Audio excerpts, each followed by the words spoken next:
Trebon, they got the game. Customer success is their claim to fame. On the podcast, they light the spark, elevating your skills, creating a mark. Let's dive deeper into the Hey everyone, welcome back to the Customer Success Playbook Podcast. I'm Roman Trebon, and with me always, my co-host Kevin Metzger. If you're listening, do us a huge favor and give our show a rating, subscribe, and like it so we can continue to grow our audience.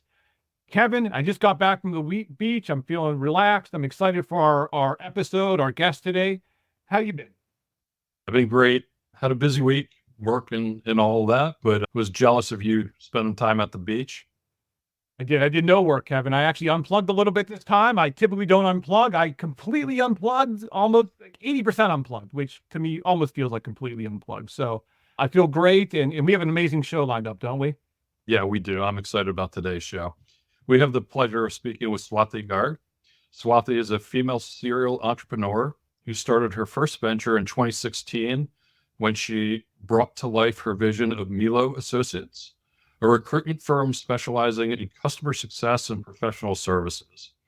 In alignment with a focus in customer success, she also co-founded CUSP, a Chicago customer success community designed to build a robust customer success community through knowledge sharing, networking, and regular meetups.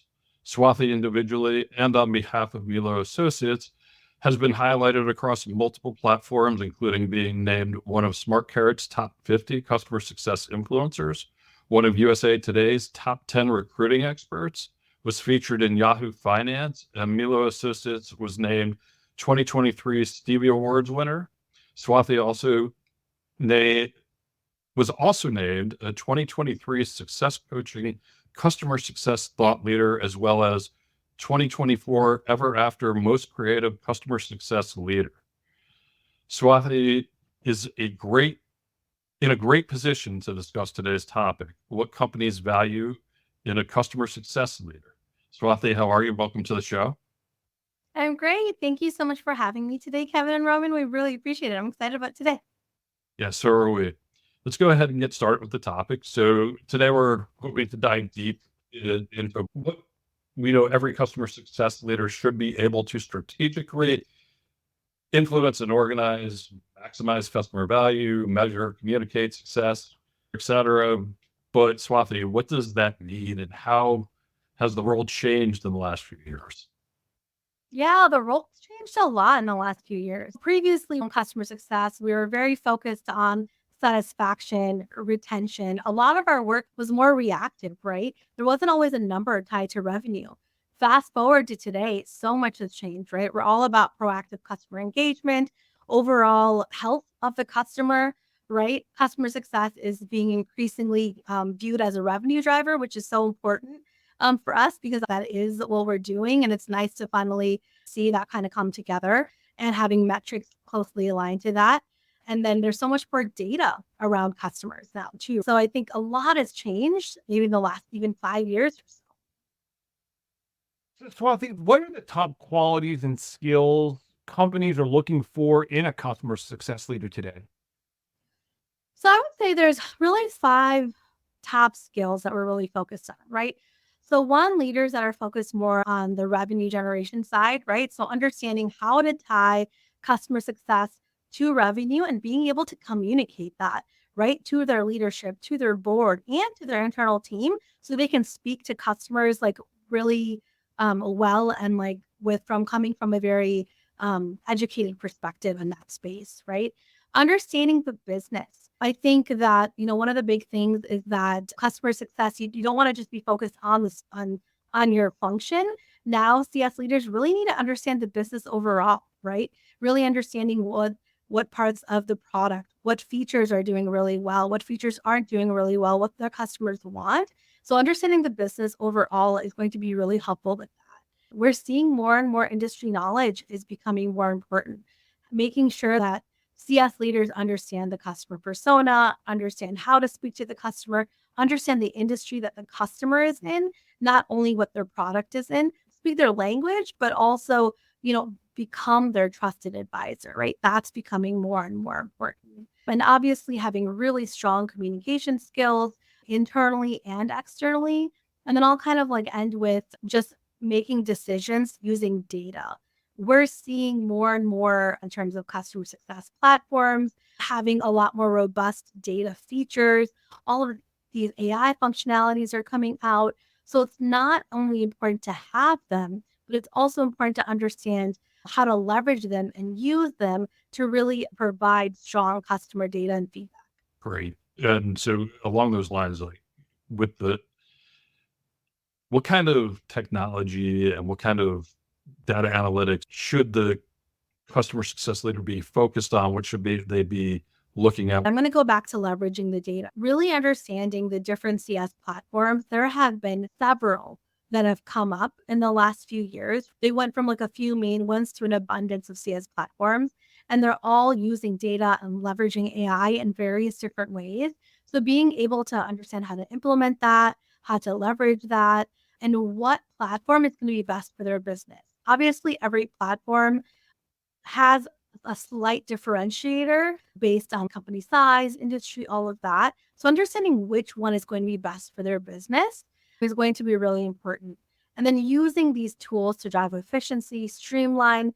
I actually hate saying, doing more with less, but that is what companies are trying to do right now. And we're starting to see some movement more in the market slowly. But, that concept of trying to do more with less is still there. Instead of people necessarily adding 100 people in headcount, we're trying to leverage this data and AI to be able to be more efficient and make informed decisions based on hiring needs, informed decisions for their customers. So data and technology is so important now, probably more than ever.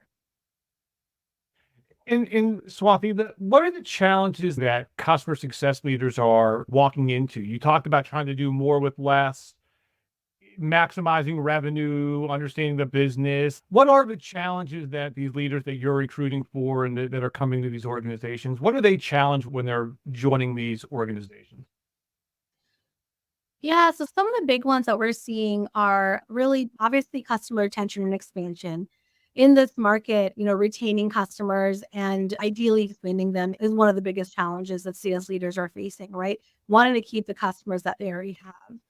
I would say that's number one. I would say number two is scalability, right? Figuring out how to scale their products, their services, their team, however they can. Staying lean has been the number one method that companies are doing right now. And so how can they come in and scale while staying lean and developing processes and systems that can help a company grow without adding a lot more tools or a lot more people and kind of keeping the budget in check? I would say the third one is ensuring that customers have a really strong customer journey, right? So leaders coming in and collaborating really well internally with sales, marketing, making sure that everything is super aligned so they can provide a really seamless experience that help with that retention and expansion and scalability. So, Swati, I want to dive in on that for a minute, especially the last thing. So, ensuring alignment and what kind of things do you see leaders doing, or do you think the expectation is that leaders do to align with sales, marketing, and product, making sure that they're bringing really the voice of the customer into those discussions, and how are leaders aligned? I think I kind of was going back to communication, right? Having really strong communication skills, I think internally with their peers and with their leaders, but also handling customer feedback really well, right? Being able to understand what the customer feedback is and being able to communicate that to the right teams and providing the ROI on why these are so important, I think are probably the biggest things. Swati, what about like the big buzzword, or not buzzword, the topic du jour is AI, right? So everyone's talking about AI, automation. From your experience, like are you already seeing an impact in organizations by bringing in AI and the focus on automation, or how do you see those playing a role with customer success leaders moving forward? So obviously there are a few main things that AI is helping CS leaders with. But to kind of go back just a second, I think that everyone is trying to figure out how to leverage AI right now, right? So AI is important. How do we leverage it? How do we use it? Do we even need it? I think every leader and every team is really trying to figure out what makes sense for their organization.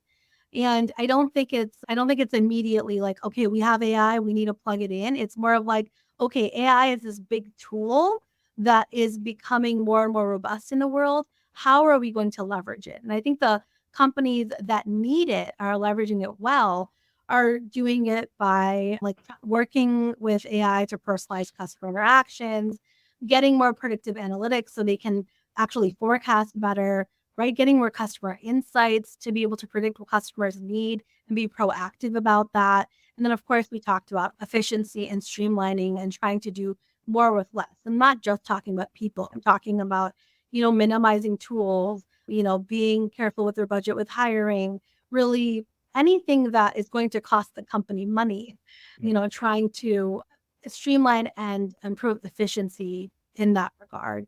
But I would say only companies that know and are using AI well and know it's going to help. I don't think everyone is implementing it right away. I think companies are still trying to figure out how to implement it and what tools to use. But I think the companies that are doing it and know they need it are doing it in the ways I just described. Let's change directions a little bit. What trends are you seeing in the demand for customer success leaders across the different industries? There's a high demand for leaders who can manage like really complex customer relationships and really have a strong industry knowledge and understanding the customer persona, right?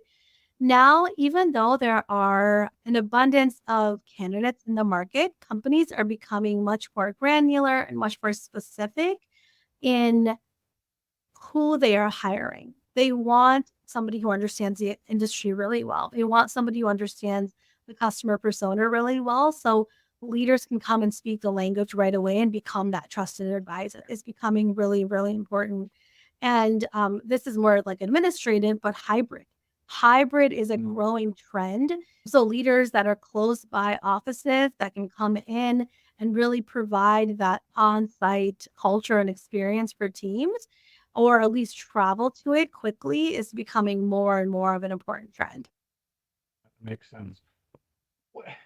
So Kevin and I do a lot of local Swati in Atlanta networking. And I always like to get a gauge because I'm stuck in Atlanta most of the time. And so I'm curious, like from your perspective, a broader national view, what is the market for customer success talent and leaders today? Are more companies hiring customer success? Do you see there's more jobs opening? Do you see that there's more candidates also?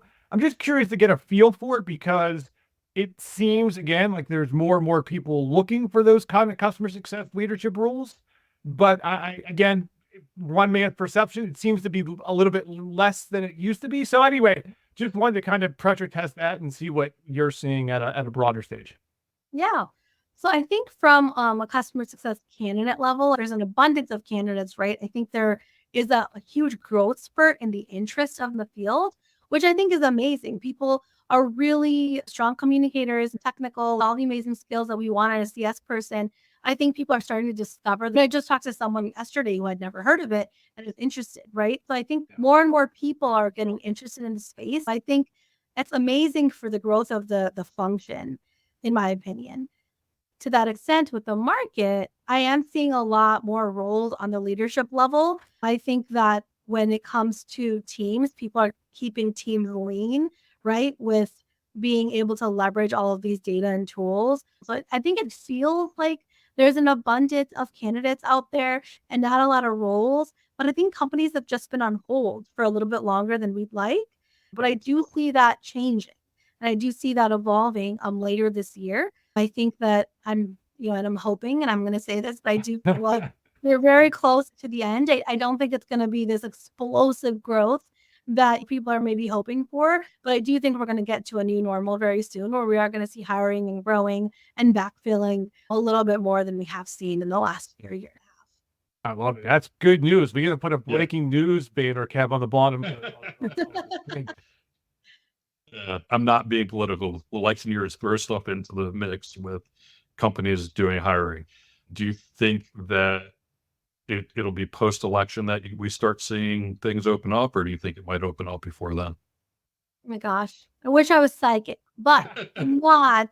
I've heard from various sources that I think like the end of Q3, things are going to pick up. But I would say I personally think there's going to be a pickup in the next month or two, and then like another pickup post-election.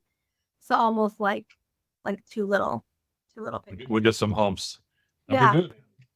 That's Yeah. I exciting. think it's going to be sooner rather than later, but I think we just need to continue to be patient with the market. Well, you talked about like how you just talked to someone recently that just is learning about customer success, right? They're new to the space. I'd like to take a step back.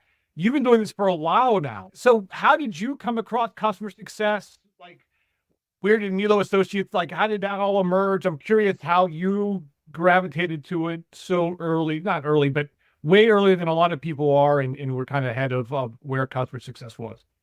Yeah, so it's been almost 8 years, which I honestly can't even believe. But I think it's I got really lucky. So when I started recruiting, I recruited for really everything under the sun and I was trying to figure out where I wanted to focus. And I got introduced to my first customer success executive and my first CS client. I didn't know what CS was at the time. And they were a new executive. They were willing to teach me because they wanted to work with a small shop. I was obviously a small shop. And I kind of fell in love with the space. I loved the challenge of finding the right CS person. I mean, like the intersection of being technical and customer facing, finding that skill set, finding that person, along with all the nuances of what CS is and how it's different at every org. I honestly just kind of fell in love with the recruitment and like the challenge around it and the people. I mean, everyone I've interacted with is just always super fun and really loves what they're doing and they enjoy their day to day, which unfortunately in like every space is not the case. So I think, it was just kind of like it was a coincidence how I started, but then I kind of doubled down and intentionally was like, this is my focus because I was looking for something that I was more passionate about and didn't just want to kind of fall into a default niche or function. And I saw the business value too. Like I understood how retaining customers was really important for the business. And I took a leap of faith and I was like, this is going to grow. And for the first few years, I kept explaining to people what CS was until for the most part, I didn't have to anymore, right? You still hear, like I said, I'll have onesies and twosies with people who haven't heard about it. But I think it really depends on what space they're in, where they're coming from.